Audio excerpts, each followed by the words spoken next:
McGlynn is in. I repeat, McGlynn is in. Let the fun begin. This is the Commissioner Evaluation Podcast with your host, John McGlynn. Is that Herms? He got them guests on the Rolodex, stopping by to talk about some Dynasty Superflex. Everybody, yo, commish is in. It's time to sit down to listen to John McGlynn. Yo, who we trading, who we fading, who we getting off the squad. Knowledge never overrated, playing for number one. And yo, McGlynn is in. It's time to let the fun begin. It's the Commissioner Evaluation Podcast with John McGlynn.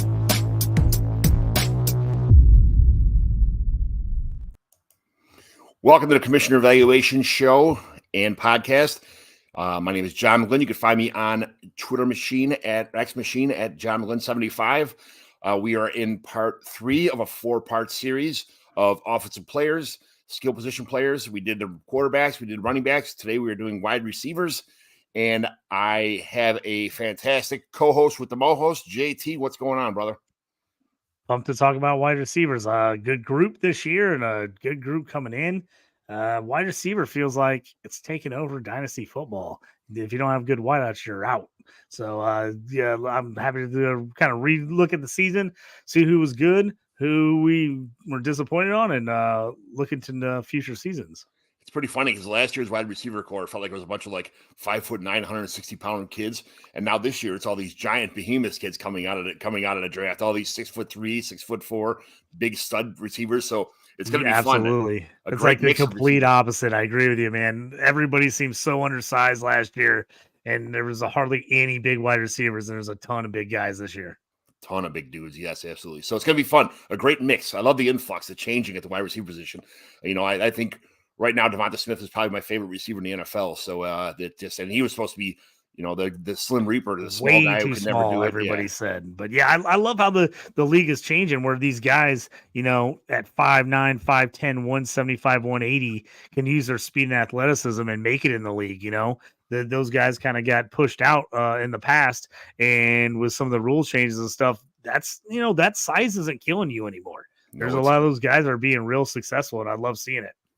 Especially because you can't hit these defenseless receivers anymore, and it's like they're free to catch. They're better route runners. It's not just running down the sideline. You know, back in the day when we were kids, it was just 2 big receivers on the outside. They would just go jump balls all the time. It would be 7-step drops, and Dan Marino or or John Elway or guys just, you know, Elway was different. I guess he had the 3 amigos, so it was a little bit different. But so many other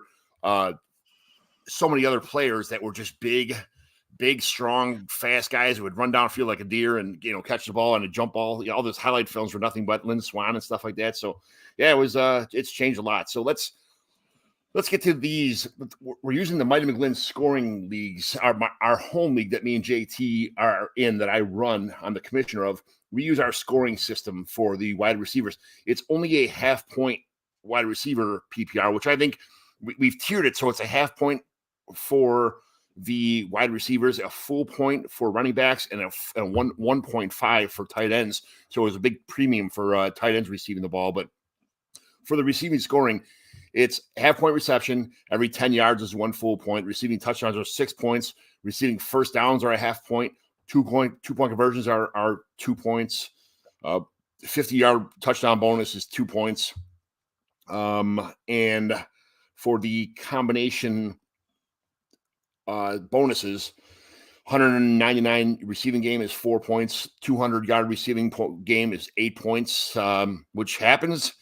So that's why there's obviously there's other scoring metrics that people can use, but you're not going to use 300 points. That's never going to happen probably in the NFL. I'll never say never, but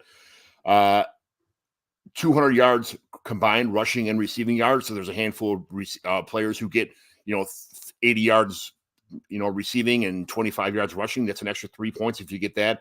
And then that's about it for the major scoring for the wide receiver position. So, but this is a lot of scoring. It's a pretty high scoring league. Receivers seem to be like one of the less scoring positions. And I like it that way because there's so many more wide receivers, just kind of evens everything out. So I'm good with that. I like running back scoring a lot. I like everybody scoring a lot, but I just feel like when you have receivers scoring so much. I don't want to have the first 2 rounds be nothing with wide receivers. I want it to be a lot of running backs. So because running backs don't last as long, I want them to filter through so much more. And you see they're replaceable. Last couple of years, running back position is just nothing but replaceable. So and receivers stay around so much longer. So you can kind of just grab them, set it and forget it kind of deal. And we'll get to some of those guys now who are set it and forget it. So the MVP for the league this year, I think anyway, is CeeDee Lamb. He's my wide receiver 1 in Dynasty. I think he's just so good. Him and Dak combination is absolutely fantastic. 415 wonderful fantasy ball points from CeeDee Lamb this year. Led the league in our scoring system. Yours might be different, but CeeDee Lamb was an actual beast in the Babies and Boomers, John McGlynn, Mighty McGlynn home league. So, JT, do you agree with me? Is CeeDee Lamb the MVP for our league this year? CeeDee Lamb was an absolute beast this year. I thought he had a great season. We have been on the same page for MVP for the QBs and the running back so far. This is the first one I'm going opposite of you on this. I do think CeeDee Lamb was great, but for me, MVP was Tyreek Hill. Tyreek Hill was an absolute beast. He was winning you weeks. Lamb had a big end of the season, so if you had him in the playoffs, he definitely helped you there. Him and Tyreek Hill were neck and neck all year in points, whether first or second. CeeDee had a big end of the season that bumped him ahead of Tyreek. He had 415 points. Tyreek had 402. So, I mean, a 13 points difference. He was right there with him. But for me, Tyreek Hill was the MVP this year. Just such an unreal year. Broke 400 points for the first time in his career. He had 119 catches, which matched last season, had almost 1,800 yards, just missed it by a yard as he was trying to get that NFL record for yards. But really the difference to me this year for him, he was great last year. It's almost identical stats, but he had 7 touchdowns last year, 13 touchdowns this year. So just an absolute monster year for Tyreek. I mean, he was pretty much wide receiver 1 almost every week. He missed 1 game with injury. I think that was the big difference maker for him, or he would have finished as wide receiver 1, and he might have broke the NFL record for receiving yards if he did actually get to play in that game against the Jets. But he was wide receiver 1 or wide receiver 2 numbers all season long. Just an absolute fantastic year for him. Tyreek was my guy. Yeah, Chris B says hard to argue against either of those cats. I cannot argue against either of those cats because I like them both. I think the develop Tua first half of the season, you noticed a difference, something different with Tua this year. Not that he became a better quarterback, but that he was throwing the ball earlier and hitting guys like Tyreek Hill in stride instead of having Tyreek Hill have to come. You saw the last game where the only touchdown against the Chiefs where Tyreek Hill had to come back. It looked like the old Tua. He reverted back to himself, last year's self, because Tyreek was in stride, having to catch up to the ball, which he can do because he's the cheetah.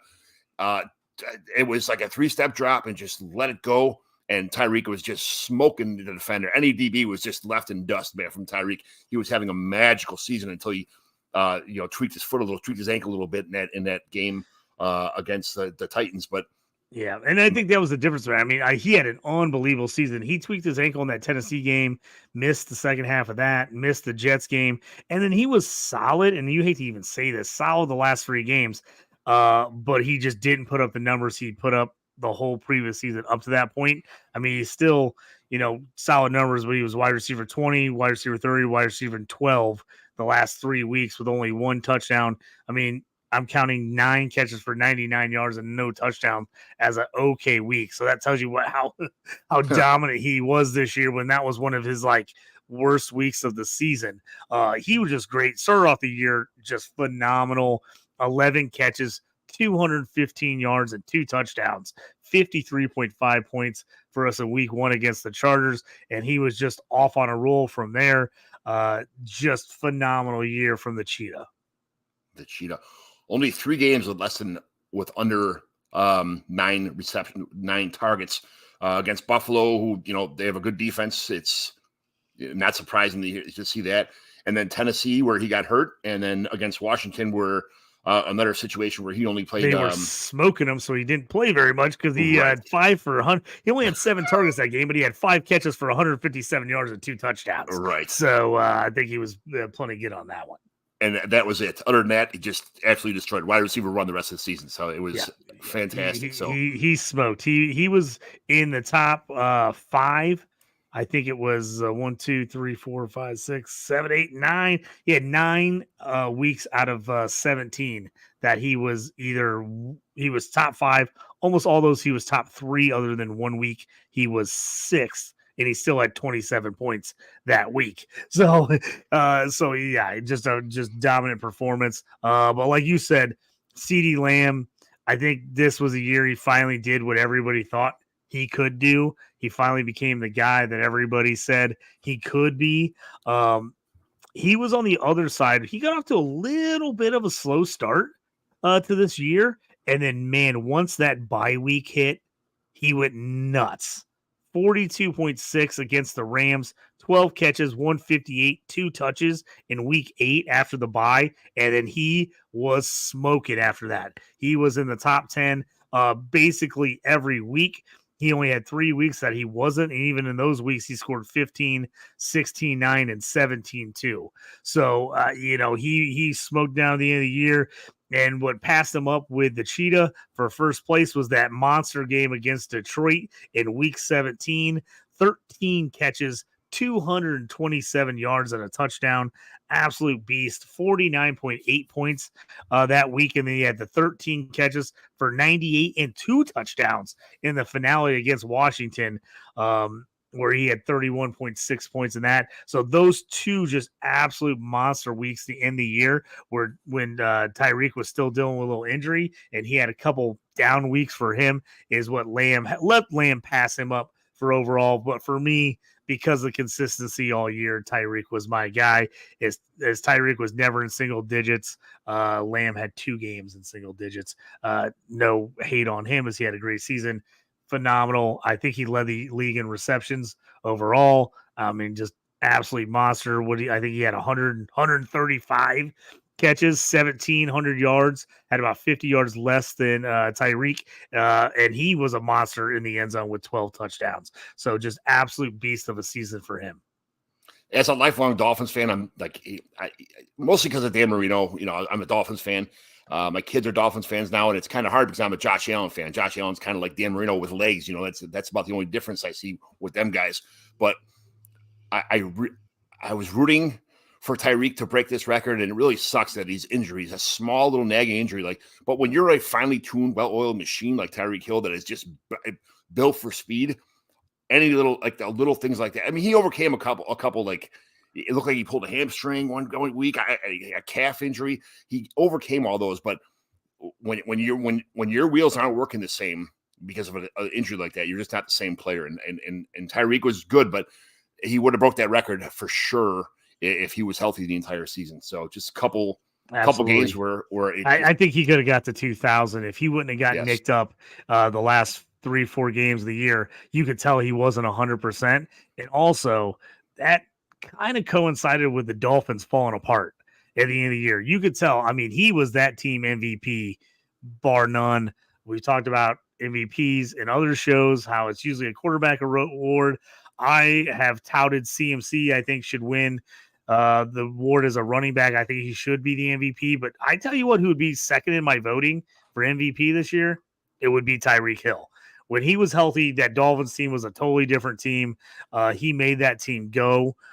He would be my guy. He would be second in MVP voting for me this year over a quarterback with the type of season he had. Yeah, absolutely. 100%. I agree with you on that for sure. So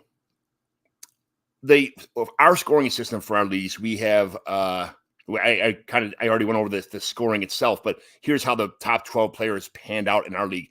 CeeDee Lamb led the league in their scoring with 415 points. Now, we like to have points in our leagues, even with half PPR, still 415 points.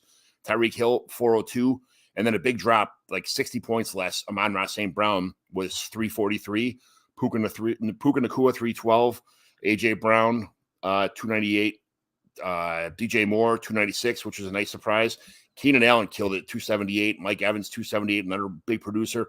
Brandon Ayuk, 269. Stephon Diggs, 267. Jamar Chase, 266 due to some injuries. Nico Collins, big surprise right there. So,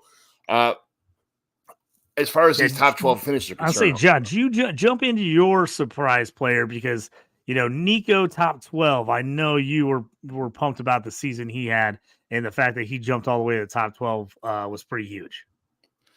Yeah, Nico just I tried to trade for Nico in like probably 5 or 6 of my leagues and just got denied because I didn't offer enough. And I had no idea that he was going to just explode the way he did.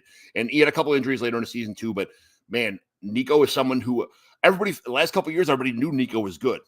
He just, it was just the quarterback play or the team, the team chemistry or injuries. And Nico just did not pan out. And now all of a sudden he's got a quarterback. Boom. Wow. This is the Nico we thought we were going to get the last couple of years. And here he is. And talk about like not being surprised, but also being pleasantly surprised. Nico was just that guy this year when he broke out with that 40-point performance, like in week 4 versus the Steelers. I'm like, shit, there goes my buying window. It's over now, Yeah, that was a monster performance against the Steelers. I mean, he looked phenomenal. I mean, you're talking about a third-year guy. I know everyone loves to see that rookie breakout. Everyone just blow up right out the beginning. It doesn't always happen. Sometimes you got to give these guys some time. And like you said, he didn't have a quarterback his first couple of years. So played 14 games as a rookie, 10 games as a second-year player, 15 games this year as he missed 2 with injury. But, man, the difference. He went from 77 points as a rookie, 88 points as a second-year player, to 266 points this year. He went from wide receiver in the 80s, low 80s, high 70s, all the way up to a top 12 guy. Just a great performance this year for him. Went from 60 targets both of his first 2 years to 109 this year, 80 catches, 1,300 yards, 16.21 yards per catch, 3 yards better than he ever had in his career coming in. And he went from 3 total touchdowns in his first 2 years to 8 touchdowns this season. Just finally, Nico doing what so many people thought he could do coming out of Michigan. Just great year. Man, with CJ Stroud strapped to him, huge upside the next couple of years for Nico Collins. And then you get guys like Puka Nacua, who, everybody – Puka Nacua was a name that was thrown around a lot of rookie drafts last year. Kind of like, yeah, he's good. Yeah, he's good. Everybody knew he was good, but just wasn't the guy, not the flashy guy, not the big stats guy, not the anywhere near the superstar that he became. I mean, breaking all the records, the rookie records this year. I mean, he's in the top 10, probably like some people's like top 5 for dynasty wide receivers right now. When you drafted this season and Puka Nacua was on a draft board somewhere, where were you? Were you just like, oh yeah, okay, he's gonna just be somebody?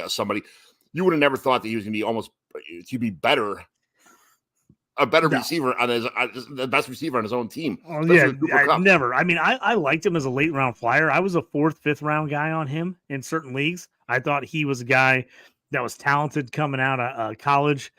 He went to BYU. People forget he really was a high recruit at Washington, and then transferred to BYU. So he was a little bit, under the radar being at BYU. But, man, I thought he would be solid just because I thought there was not a lot of wideouts behind Cooper Kupp for the Rams. So I thought the landing spot was great. So that was one of the reasons I liked him.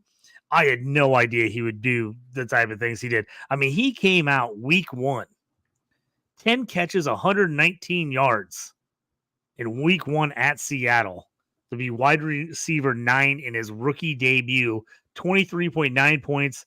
If you thought that was a joke, he came right back in week 2, 15 catches, 147 yards against San Francisco, one of the top defenses in the league, 31.3 his second week. So already, 55 points his first 2 games in the league.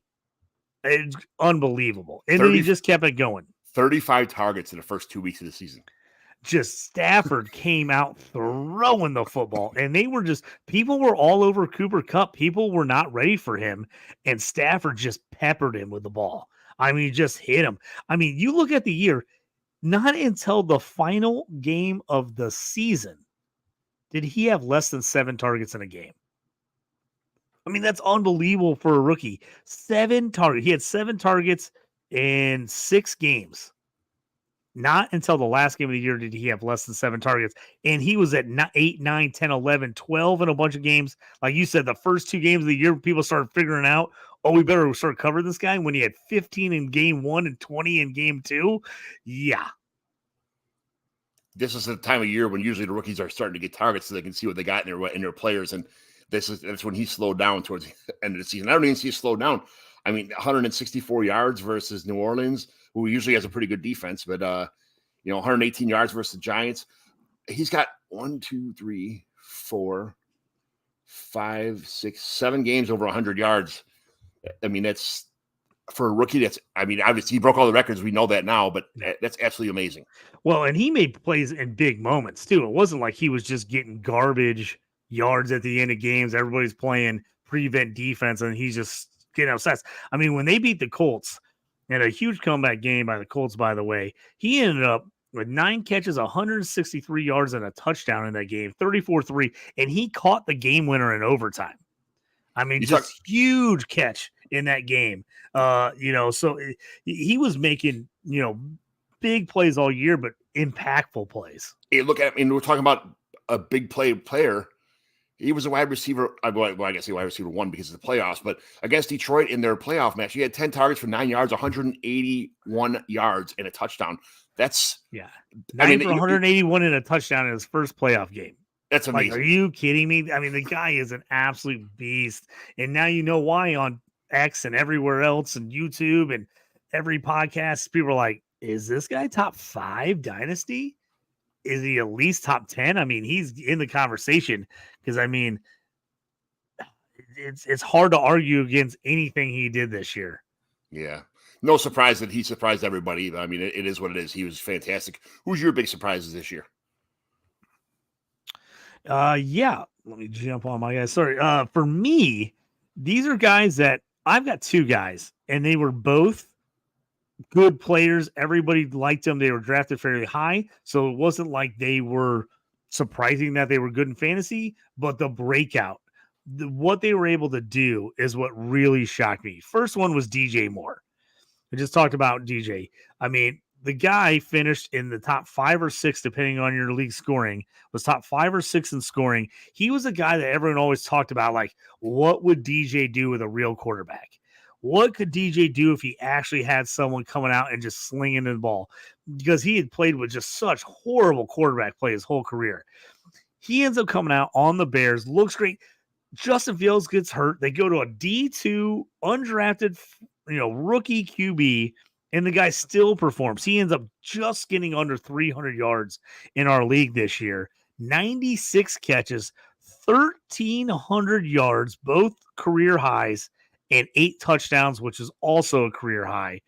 Just absolute awesome performance for DJ. To me, everybody knew he was a top-end wide receiver, but this solidified him as a go-to guy, an elite wide receiver 1 for the whole year. I mean, if you thought you were wondering, what kind of wideout who would be, week 4 against Denver, he showed you 8 catches, 131 and a touchdown for 30.1 points, and then came back against Washington in week 5 and had his biggest game of the year, that absolute blistering performance, 8 catches, 230 yards, and 3 touchdowns in that game, single-handedly, led the Bears in that game. Just an absolute great year for him. And like I said, he dealt with, a backup QB partly through the season there.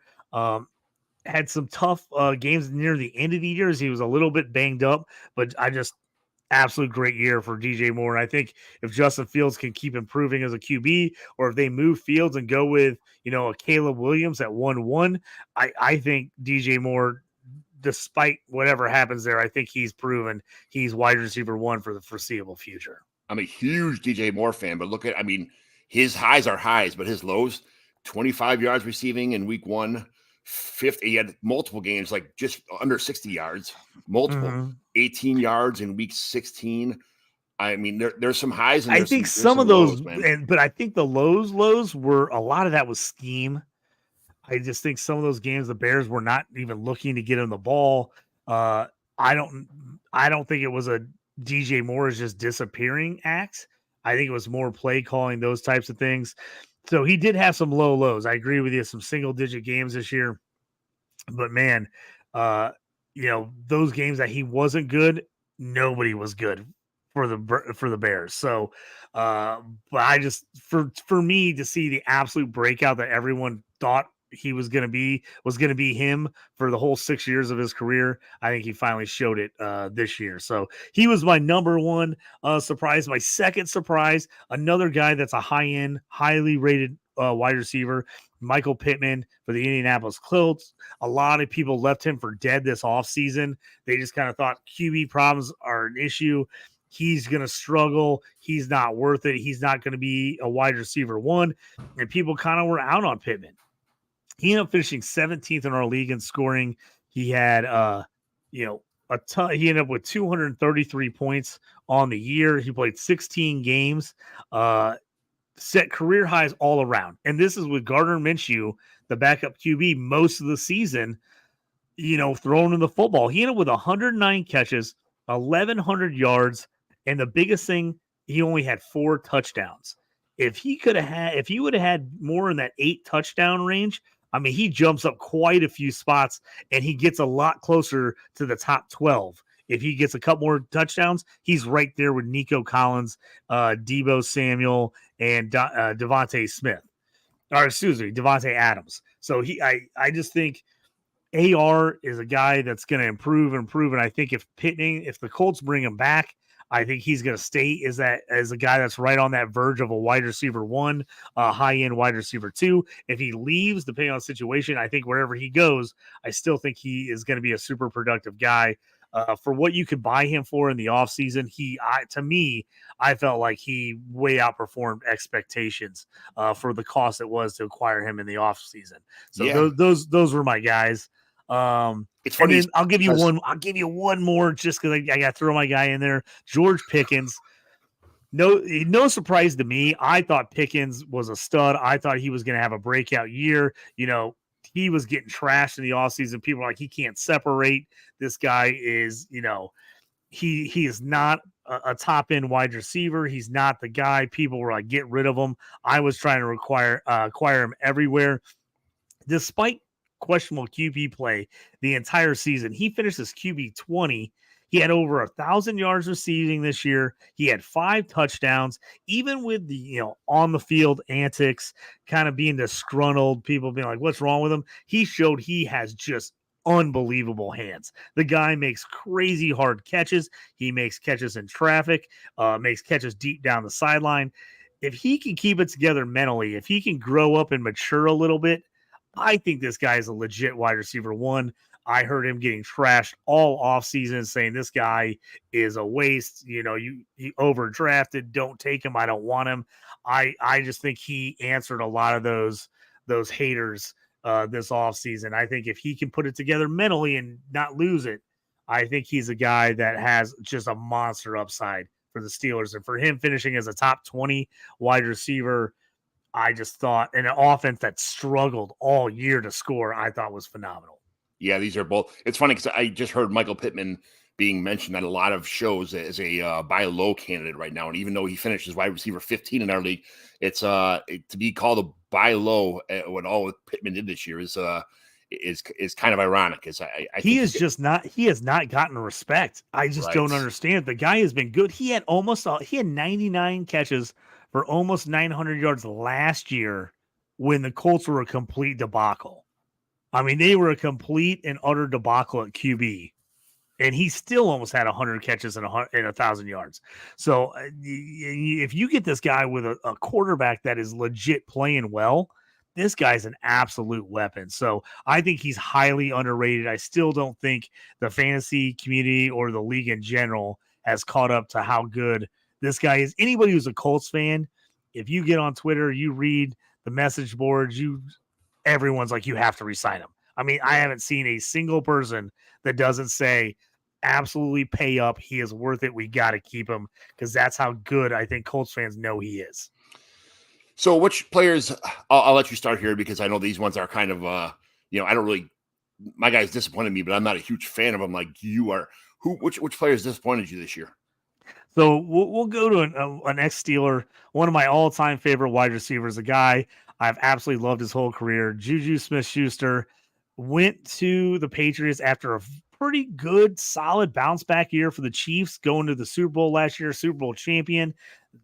I was shocked the Chiefs didn't re-sign him. They let him go to New England. I thought New England, despite them not being a great place for wide receivers, I thought he would have a pretty solid year just because they didn't have a lot of options. And man, he was miserable this year. He struggled with injuries all year, seemed like he was nicked up. He basically became unplayable. I mean, you thought he was going to be wide receiver 1 or 2. Nothing. He had one wide receiver 2 game this year. One. Career lows all around. He finished around wide receiver 100. And I've got Juju on a million teams. He was a guy I was trying to hope that I could get a decent price, and he is a guy that has just plummeted in dynasty value. I mean, you look at 3 years ago, this guy's a first-round pick in dynasty. Right. He's being drafted in the late teens now. I mean, it's just the career arc is unbelievable. Hopefully he can get healthy in the offseason and put it back together, and the Patriots can get a good quarterback to go with him, because he's got a 3-year deal there. But man, he's got to have a big bounce back year, because he was just dreadful this year. If his name wasn't Juju Smith-Schuster, he would have been dropped in a lot of leagues. Right. If he didn't have that Patrick Mahomes season, if he would have just stayed with the Chiefs, I think the Chiefs would have been better off, first of all, but Juju would have been a much better player. Yep, I agree. I mean, he had some outstanding years for the Steelers. Was just absolute, lightning in a bottle, playing opposite AB. Those couple years of Antonio Brown, he was amazing. AB left. He struggled a little bit, had some injury played years, but he was still really, really productive. And to see him not even be, I thought he would at least be a wide receiver 3 this year. I didn't think he would be unplayable, and he was unplayable. Right. My other guy, I'll jump in real quick for you before you jump in, guys. My other guy is Treylon Burks, Tennessee Titans wide receiver. Everybody expected he struggled his first year with the Titans. He was a guy that a lot of people thought had a ton of ability, but would need some time to grow. Didn't come out of a very advanced system at Arkansas. So people are like, he's going to need a little time. And I like Treylon Burks coming out. I was a fan of his. Everybody kind of thought maybe this is the year 2, he's going to break out a little bit. Didn't happen. He was banged up all year, never seemed healthy. And on top of that, you never really saw any signs of improvement over his rookie year. Right. So the massive question mark is surrounding him going into next season. What can he be? How long are the Titans going to give him to perform? But he's a guy that needs to step up soon. Will Levis, if he's the starter next year, which I assume he will be for the Titans, they're going to need him opposite DeAndre Hopkins. They're going to need him to step up. He's a guy I think has the ability, but man, he has not shown it these first 2 years. And if he doesn't do something early in 2024, everyone's going to be bailing on him. It's going to get ugly. UGLY, ugly. So I want to talk about disappointments now. One person I was super disappointed with was Elijah Moore. When he went to the Browns, I figured this is it. He's got a great opportunity right in the middle of the field. Deshaun Watson's going to be peppering him across the middle of the field. And it ended up being David Njoku was like the team savior this year. Like 1.1 yards per route run for Elijah Moore this season. Like, I don't get it. Like, what happened? How did this guy go from being probably one of the most coveted, he left the Jets after a shitty season. He had a good rookie season. Then he threw a temper tantrum. He left the Jets, and then I figured that it was a new opportunity, new faces, new system. And man, He'll end up being like wide receiver 55 in the league we play in as far as scoring is concerned. That's for where you drafted him at. I think people, and don't get me wrong, I think his long-term career will probably be, pretty good. Maybe he just hasn't like broken out yet, but he shows flashes, and it's just not happening. And I expected so much more from Elijah Moore this year. I don't know where things went wrong, and I hope when Watson comes back in a full offseason together, getting their game back on track, that something just kind of clicks with these guys. But I don't see it right now. I'm not sure what the hell happened. And Jahan Dotson is my other one. Like, how many people spent a lot of draft capital, a lot of players to get Jahan Dotson this year and figured that he's going to be someone that pans out, or was going to be possibly the wide receiver 1 on the Commanders. And man, he just looked terrible this year. What happened to Jahan Dotson? Sorry, Dotson was a guy I had a ton of. I loved Sam Howell. I'm a McLaren guy. I thought Dotson was due for a big breakout this year. I had a couple bets on him for overs this year, and man, did he disappoint. For a team that threw the ball as much as they did, number 1 in the league in pass attempts was the Washington Commanders. And for him to have just a very okay second season, he only played 12 games as a rookie. He played all 17 games this season and actually scored 10 points less. That's how big of a disappointment Jahan Dotson was this year. Killed me. He had 22 more targets than he did as a rookie. Ended up with only 14 more receptions, 5 less yards. His yards per catch went from almost 15 down to 10. I mean, and he went from 7 touchdowns to 4. They had the preseason over-under touchdowns at 4.5. I was on it with a bunch of Washington fans I know. They're like, 4.5. He had 7 as a rookie. He's going to be a beast this year. We were all over the 4.5 touchdowns. Of course, he goes blank down the stretch, ends with 4. We all lose by a half a touchdown short. He just was unbelievably disappointing this year as he went the last 6 games without a touchdown. He did not score in double digits, and this is, mind you, with your scoring system. In a regular half-point PPR league, he wouldn't even score. He just scored double digits in week 11, never scored double digits again the rest of the year, and that was 10.3. In a regular half-point PPR league, he didn't get the double digits. His 2 good weeks of the year back-to-back was week 8 against Philly, where he had 27.3 points. His only breakout game of the year, wide receiver 1 performance, 8 catches, 108 yards and a touchdown. Only game he broke 100 yards on the year, and he didn't have more than 5 catches in any other game other than that game. And then the game after it, he had against New England, he had 15.4 points, 4 catches, 69 yards and a touchdown. That was his second best performance of the season. He went under double digits. I think it was 14 times. Yeah. He was in single digits this year. Absolute catastrophe. At the end of the year, they looked like they lost all confidence in him, weren't even going to him. I don't know what happened. Hopefully he has a bounce back year 3. But man, I thought he was going to be a sneaky pick this year, and he actually was worse in almost every category as a second-year player as he was as a rookie. Well, let's move on because those are some disappointing receivers, man. Yes, it's kind of depressing. Not gonna lie, it is depressing. It is terrible depressing. But so let's move on to some rookies that let's make us smile a little bit this year. Puka Nacua, 312 fantasy football points. Jordan Addison, big surprise, 212 fantasy football points. Jaden Reed, 209. Rashee Rice, 199. Zay Flowers, 193. For a class that was going to be bad, man, everybody talked these. Oh, there's these midgets and they're so small and blah blah. These guys came out firing this year, man. Who surprised you as far as your wide receivers are concerned? Because I mean, for me, I have Tank Dell as one of my biggest surprises, and he got hurt, and that's kind of like, but who surprised you? But Tank was good. Let's talk about Tank for a second. played in only 10 games, but he had 178 points. I think he ended up finished 6th or 7th in rookie scoring, 178 points, but only played 10 games. That's 17-8 a game. He was a legend. I mean, people were kind of ripping him when they took him in the 3rd round. And I think he proved people wrong. And you add him back in with Nico and CJ Stroud. All of a sudden, man, that Texas passing attack looks pretty good. Looks really good.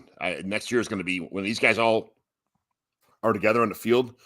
I'm looking really forward to the season next year and I'm still looking for a John Mechie breakout. I'd love to see John Mechie. He was a guy I thought might step in this year a little bit with kind of how the wide receiver crew was up in the air, but Nico took over, and I think Tank Dell kind of took his fire. I think Dell ended up be that spark that I thought Mechie would be. So I'd love to see Mechie get in the mix next year. I mean, if Mechie can be anything he was as a player at Alabama, man, that would be a great 1-2-3 punch with those 3 guys. If Mechie can step it up and Tank Dell can get healthy, and then Nico just needs to do what he did this year, and he'll be great. He's a wide receiver 1. When I Tank Dell, like through the draft process, 5'10", 162, I think what he measured at or something like that. I was like, you got to be kidding me. This guy's not. And they're like, are you pounding the table for Tank Dell? He needed him to go to Houston. It is what it is. I'm like, why is this happening? Why would you sign a guy like this? This guy what is he going to do? He's going to get hurt the first time he catches the ball. It's like playing with a 4th grader, And sure enough, bam. I mean, you got not that John Mechie's huge, but I mean, he's bigger than Tank Dell. Yeah. But you gotta look at Tank Dell finished 36th in our league, so that would be wide receiver. We start 3 wide receivers, so he's a starting wide receiver on a 12-team league. He's a starting wide receiver. He's wide receiver 3 on your team. He finished 36th, ahead of Cortland Sutton, who I started every week in leagues I had, ahead of Drake London, and ahead of Cooper Kupp. Wow. That's where Tank Dell finished with only 10 starts. Yeah, that's pretty freaking impressive, if you ask me. I just great season. Talking about to go along with him, we talked about a little bit, but the size factor, he was super small. Another guy a lot of people were out on because of his size was Jordan Addison. I love Jordan Addison coming out of college. I thought he was great. People saw his 40 time. They're like, oh, man, he's not as fast as I thought. He's 5'11", 175. He's a skinny dude. I mean, he's skinny, and people just were out on him. I was never out on him. He was my wide receiver 1 in this class. I thought he would be great. I loved the Vikings landing spot. I thought he would be a great wide receiver 2 next to Justin Jefferson. Now, Kirk Cousins doesn't get hurt. The type of season Jordan Addison could have had, who freaking knows? Because Cousins was on fire until he tore his Achilles. He was having the best year of his career. Right. Jordan Addison, even with a small size, now granted, Justin Jefferson missed a lot of time with injury. Justin Jefferson finished 24th in our league with 213 points. Jordan Addison, 25th, 212 points. 1 point behind him. And now, again, Jefferson, obviously the injuries held him back. But Jordan Addison, he was a stud, man. He was a good player this year. He was consistently in that wide receiver 2, wide receiver 3 range. So he was a starter every week. He only had a couple he had 1 or 2 just absolute terrible games, but they were also with 3rd string quarterbacks playing.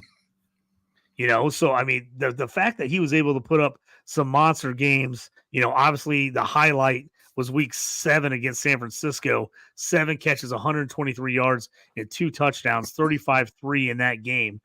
He also had a 6-catch, 111-yard, 2-touchdown game against Cincinnati in week 15. I think this guy has a ton of upside. I like Addison. He wasn't even on my list, but I had to talk about him.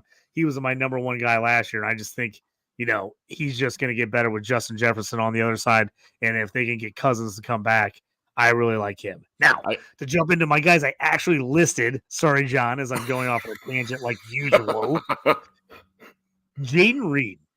Jaden Reed was a guy I liked coming out. We didn't know where he'd be. He ended up finishing top 30 at wide receiver he ended up being involved in every single way for the Packers. As the year went on, they kept figuring out ways that he kind of reminded me of Deebo Samuel with the Niners on how they just figured out different ways to get the ball in his hand, was rushing, passing, reverses, whatever they can do. I think he's got wide receiver 2 potential written all over him. Right now, he has a potential to possibly end up being the number 1 wide receiver on the Packers, who have a really nice young wide receiving core. The last 8 weeks of the season, when Jordan Love really started to crank it up, he finished as a wide receiver 1 4 times and a wide receiver 2 3 times. 7 out of the last 8 games, he was a wide receiver 1 or 2. That's all I need to know about Jaden Reed. I mean, this great rookie year. No, I don't think anybody saw that coming. I liked him as kind of an underdog guy. He ended up finishing 26th. He was right behind Jordan Addison in scoring, just had 3 points less. And I guarantee you got Jaden Reed a whole lot cheaper than you got Jordan Addison. And he is just, and he's on a team where he's got a shot to end up being the number 1 for that team. 64 catches, 793 yards, 8 touchdowns. They also gave him 11 carries for 119 yards and 2 touchdowns. John, you got him in the 12th round of this league. 1203, baby. Steal for you. I mean, absolutely steal. You got him in the 12th round. In comparison, Jordan Addison went in the 6th. And they basically had the same amount of points this year. Yep. Guess who else I drafted in this league? Give it to me. He's your next player. Rashee Rice. Another guy I loved. I took Reed and Rice in a bunch of leagues where I didn't have picks till like mid to late 2nd round, early 3rd round. Rice down the stretch really started to crank it up for the Chiefs. Patrick Mahomes was needing somebody bad to fill in. Travis Kelce really started to kind of slow down near the end of the season this year. The last 6 games for Rashee Rice, he was a wide receiver 1 3 times and a wide receiver 2 twice. 5 out of the last 6 game wide receiver 1 or 2. Him and Jaden Reed really started to turn up at the end of the season. I think those guys go in to next year's each of their teams wide receiver 1 entering camp unless somebody does something crazy in the offseason and gets a big signing. I love both those guys going into year 2. I thought they both could be good, but they definitely exceeded expectations for me in year 1. That was a great turn. I had the end of the 11th round, I got Rashee Rice, and then the beginning of the 12th round, I got Jaden Reed back to back. That was a fantastic.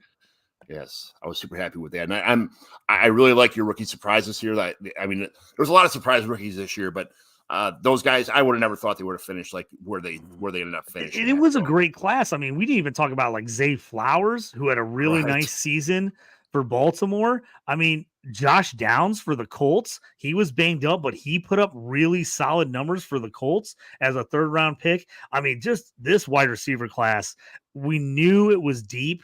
We just didn't know how many high-end guys there would be. But, man, really solid. And that's not even talking about some of the top-end guys. I mean, we didn't even talk about Jackson Smith-Njigba.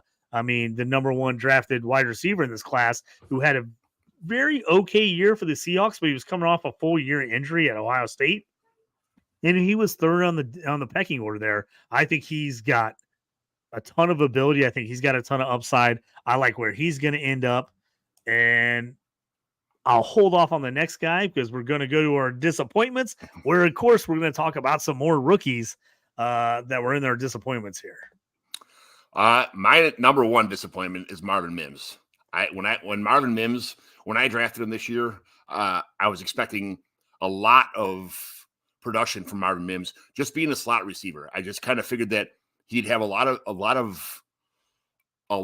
more targets than he had. I didn't expect him not even to have playing time. I expected something from him. I can't believe that they traded up to get him, first of all. And a lot of times when a team would trade up to get somebody, you figured that that's going to be something that they're going to showcase.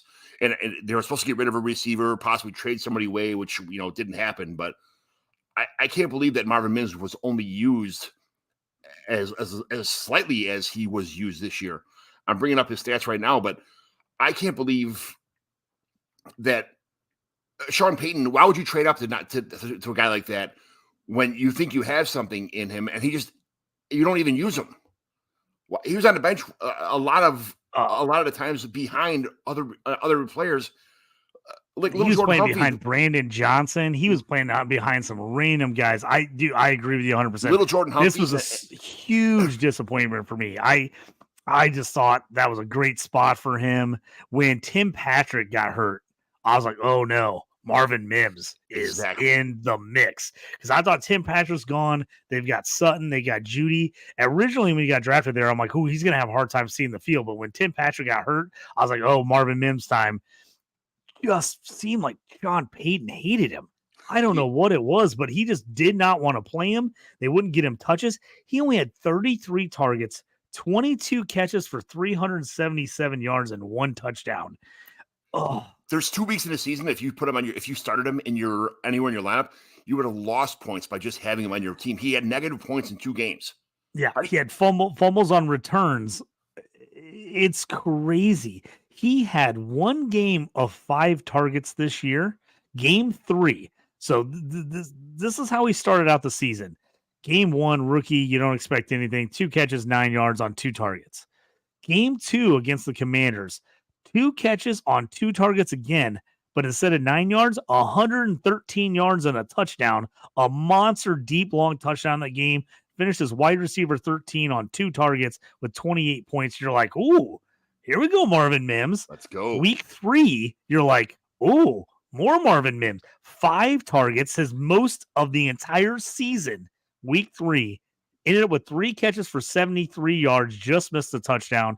Ended up with, had a run for 3 yards and had a big return for a touchdown. He actually had a kick return, I think it was 99 yards in that game for a touchdown. So he ended up with 22.25 points, and you're like, back-to-back 20-point season or 20-point weeks. Here we go, Marvin Mims. Then he just disappeared. 2 targets, again, 2 catches, 47 yards for 7 points in week 4 against Chicago. Then it was all over. 1 target in week 5, fumbled the ball, -1. 0 targets in week 6, 1.5 points because of the special teams. 1 target in week 7, again a fumble, ended up with negative points. Week 8, 1 target again, had a catch actually this game, first catch in 3 games, but it was for 0 yards.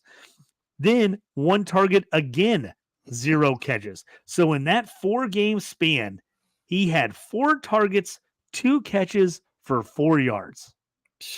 Oh, his only other target, just killing you. And then it didn't get much better the rest of the year. 3 targets, 2 catches, 14 yards, 3 targets, 2 catches, 24 yards, 2 targets, 1 catch, 5 yards, 3 targets, 2 catches, 11 yards, 2 targets, 0 catches. And then 4 targets in week 16, 3 catches for 63 yards in that game. His only other double-digit performance of the year came in week 16 after the 2 20-point performances in the first 3 weeks, and then 1 target, 16 yards in the last week of the season. I don't know what Denver was doing with him. I hope they figure it out in the offseason or what he was doing to anger people. But, man, he was used as a kick returner, and basically that was it after showing some really good promise early in the year. I got offered a 209 for Marvin Mims, and I put it on Twitter as a poll, like, what do you think? Because I'm like, no, I'm going to keep him. And everybody's like, dude, you got to re-roll right now. He's terrible. If you can get a 2-point, if you can get a late second for him, get rid of him.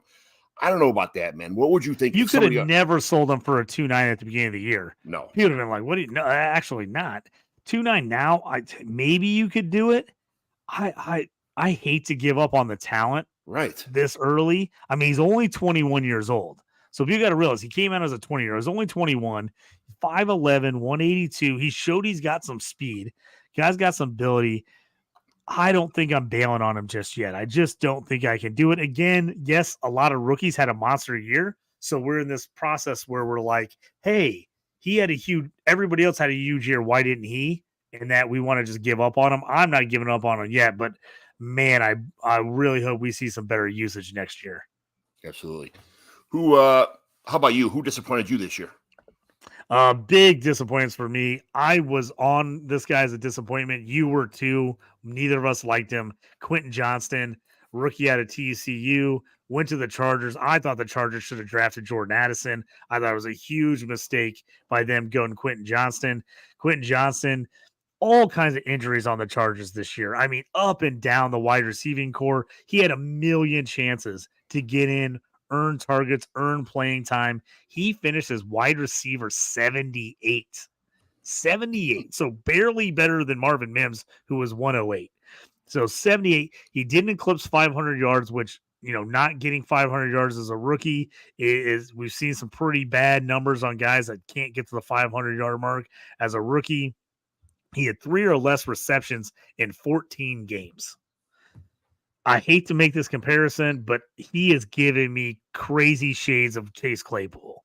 And Chase Claypool was much better as a rookie than Quentin Johnston was before he tailed off and fell apart and now has been a cancer on every team he's on.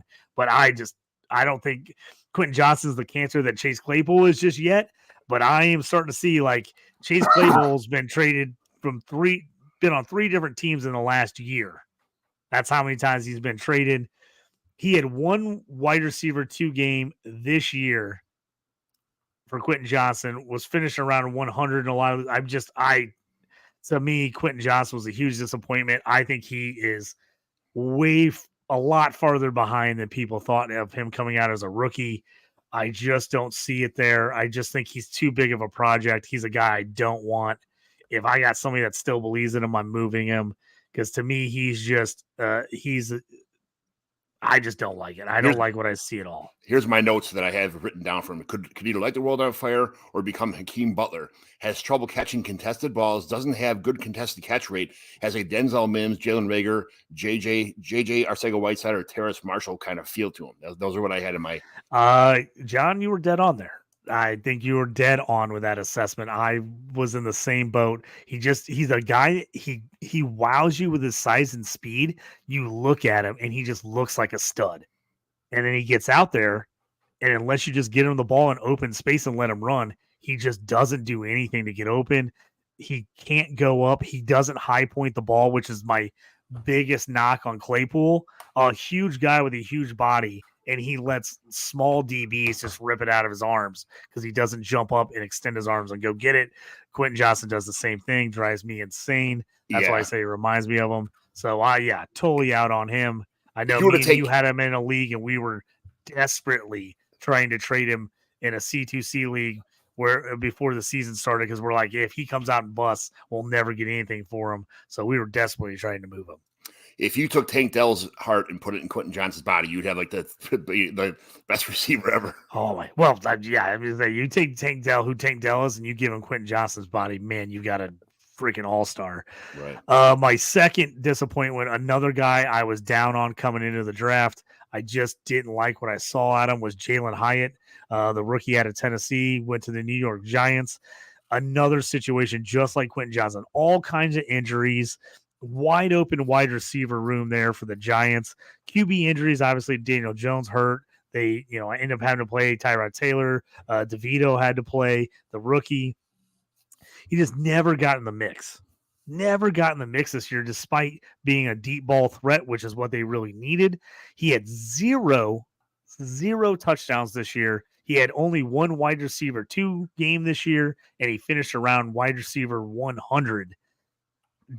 I didn't like it. I didn't think he had enough, route tree. I just thought he was going to be a guy that just ran deep, and he was going to struggle, and that's what happened. Now, can he improve and be a better guy in the future? I think he's got a shot, but he was pretty much a just run deep and run over the ball guy at Tennessee. And that's kind of what he turned into. I know I co-own a team, manage a team in one of my leagues where we came up really needing wide receivers in the second round of a team where we just were real shallow. And my cousin, Kirk Purser was my guy.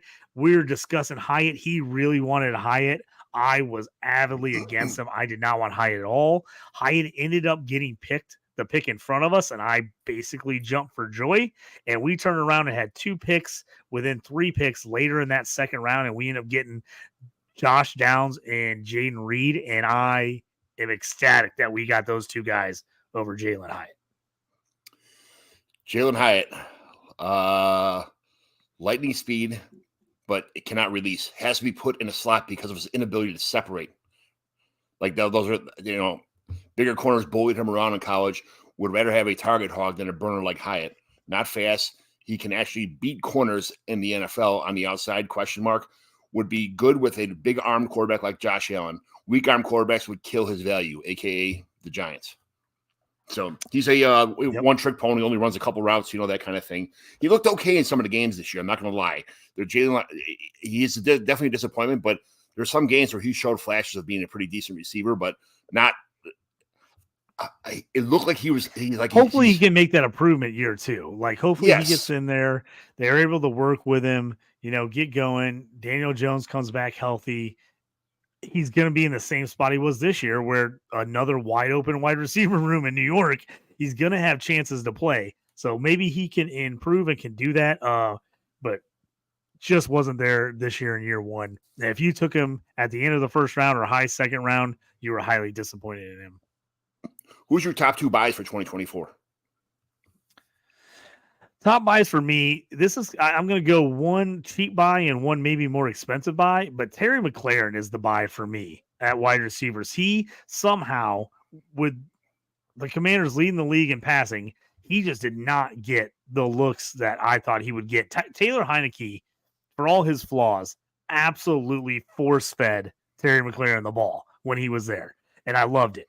McLaurin just had a lot of games. He was just a no-show, not on his fault because he's a baller. The guy shows up. He's a team leader. He plays hard every game, but he just did not get the targets this year. If you have somebody that's down on him and is worried about the QB situation there in Washington, McLaurin's a guy I'm buying. He was way too expensive probably the last 2 or 3 years. There might be a small buy window for him. So if I can, I'm looking to get him. My second guy is Darnell Mooney of the Bears. He's a free agent this year. Now, do the Bears go back and re-sign him? They let him go? Where does he end up landing? All these things will make a huge difference on his value. He was a guy that I was buying a couple years ago. I thought he had a shot to be a target hog before they traded for DJ Moore. I actually thought trading for DJ Moore would help Mooney because it'd take a little pressure off of him of being wide receiver 1. He just kind of disappeared this year. It was a shocker. I mean, he was, again, one of those guys that was a pretty good player the last couple of years, and he was a pretty big disappointment for this year. So depending on if you want to try to get him before the signing, before he gets, you figure out where he gets and get him cheap, or you kind of want to wait for the landing spot, I can understand that. But for me, he's a guy I think you might be able to get fairly cheap with a decent upside. So he's a buy for me.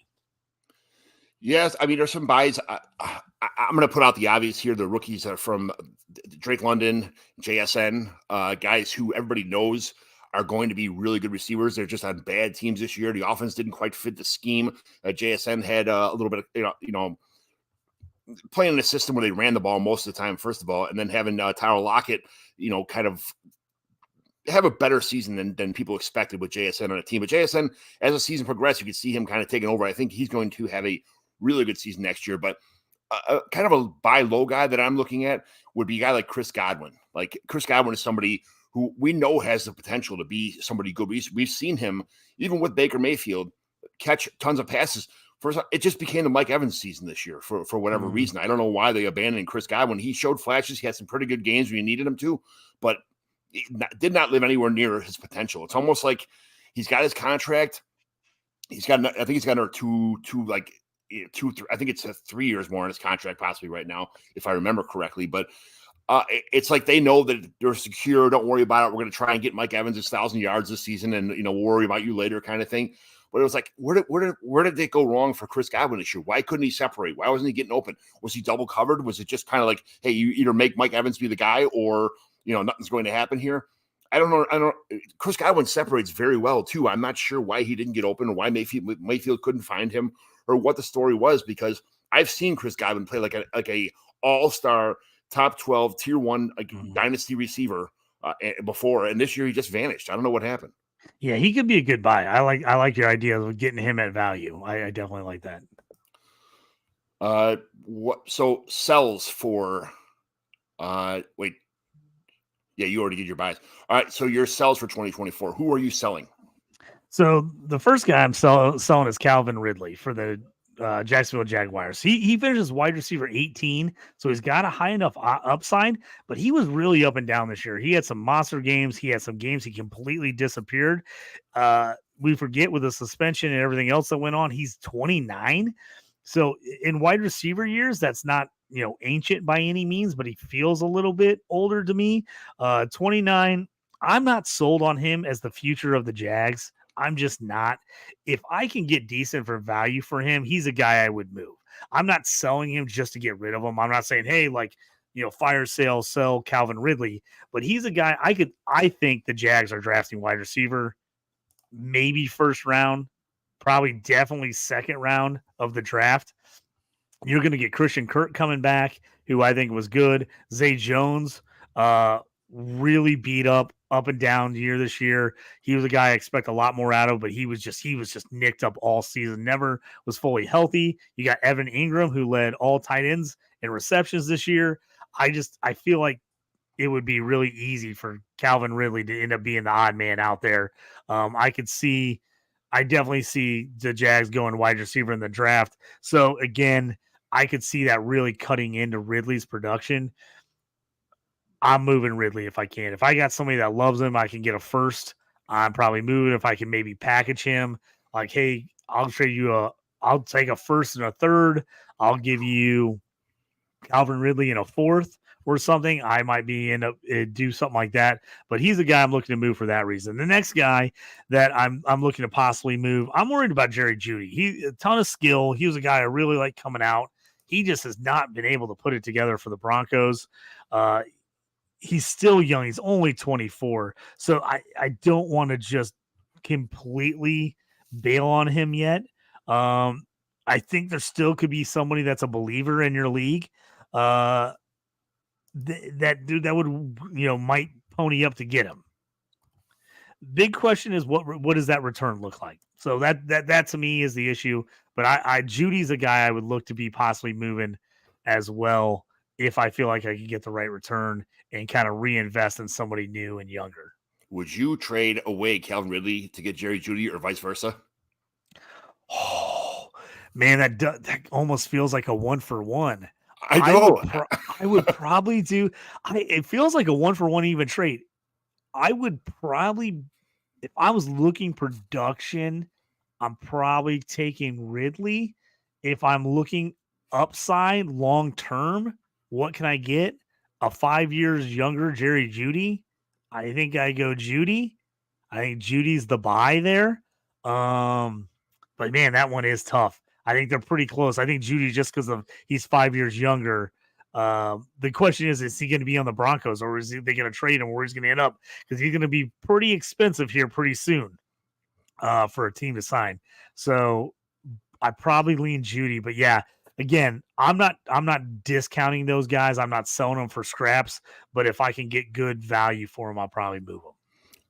My sells would be Tyreek Hill, just because of the fact that I don't think he's getting older now.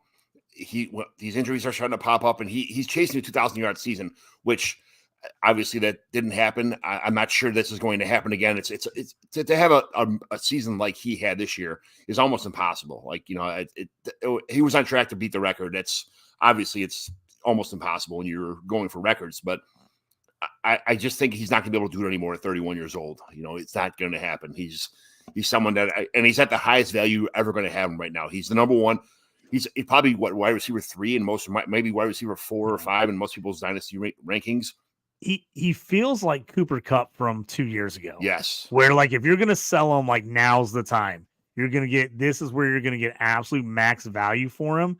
Some contender is going to be like, I'm right there. If I added the 400 points from Tyreek Hill, I'll give up 2 firsts and 2 seconds or something crazy like that for him. But he's going to be over 30 pretty soon. Just the type of guy he is and the way he talks, he just doesn't seem like a guy that's going to play into his mid-30s. He just doesn't. No. Newly married, a bunch of kids on the way. Right. Who knows with all the kids, maybe he plays longer than with all that child support he has to pay for him. But He's a guy I really could see him being out of the league in 3 years. 2 years. Just because 2-3 years. Yeah, I can see him hanging it up. So yeah, if you have him and you're not contending, absolutely move him, because this is going to be the highest window for him. I think he has another bomb year next year for the Dolphins. I think he's going to be great next year. But again, like you said, John, how long is he going to stay at this level, and how long can he stay healthy? So I like that sell for you. He was just traded in the league. I play in the guy was going for a championship. So it was like December 23rd, right before the Yep. And it was Tyreek Hill, Jerome Ford, and Zach Charbonnet was the guy who was trying to win the championship. Yep. And he gave away Terry McLaurin, Jerry Jeudy, a 25 first, a 25 second, and a 25. So 2 25 firsts, one of them early, one of them late, a 25 second, McLaurin and Jerry Jeudy for Tyreek Hill, Ford, and Zach Charbonnet. I like that return for the guy that was getting, if you're going for it, I like it with Tyreek Hill, and I like for the rebuild. I like that. I think that's a good move. I like McLaurin. Like I said, he's a buy for me. Jeudy, I think, again, if you're not having to overpay for him and getting those first, I like it, man. I think that's a good move. I like that trade all around. Who's your other, our last guy here of this show? Who's your other sell? It's Christian Watson. There's just too much stuff going on, and there's too many good players in Green Bay right now. They got 2 tight ends. Both of them are doing fantastic. They have 17 receivers. Every one of them it plays next man up. Every time somebody gets hurt, it's always somebody different. It's Jaden Reed, or it's people you never heard of before to come on the street and just all of a sudden becoming somebody. It's like, what the hell is going on here? Even if Christian Watson does find a way to stay healthy, which people with hamstring issues always have hamstring issues. I don't know why that happens. Look at Darren Waller, guys like that who have hamstring issues. They don't go away. It's an entire career of problems. And problems, people find ways to get on the field and take your job. And that's what's going to happen in Green Bay with Christian Watson, I feel.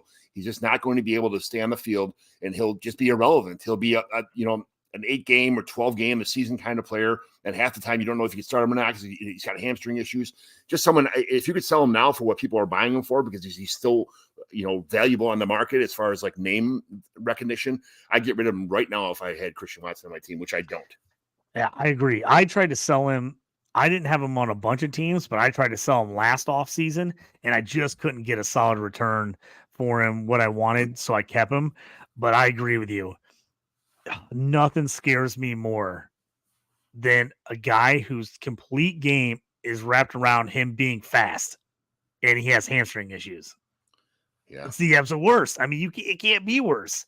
I mean, your whole game is, I am a speedster. I'm going to burn you down the field for deep touchdowns. I'm a go route guy. I use my speed, and I have hamstring issues. I hate it. It scares me big time. Especially when you play outside on grass when it's in a rainy environment like Florida. It's waiting for an accident to happen. He's a sell for me too. He was a sell last year. He's a sell again if you can find somebody that'll take him. I really wanted a first for him last year. Nobody would do it. Depending on where the picks come, man, if I could get 2 seconds with this wide receiver class coming up, yeah, I'd be willing to sell him for 2 seconds. Yeah, I meant to say Green Bay, not Miami. But Green Bay, Miami. I knew what you meant.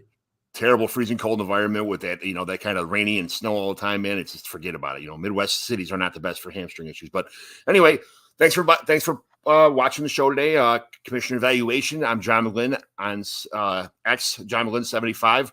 That's where you can find me. So JT, where can everybody find you at?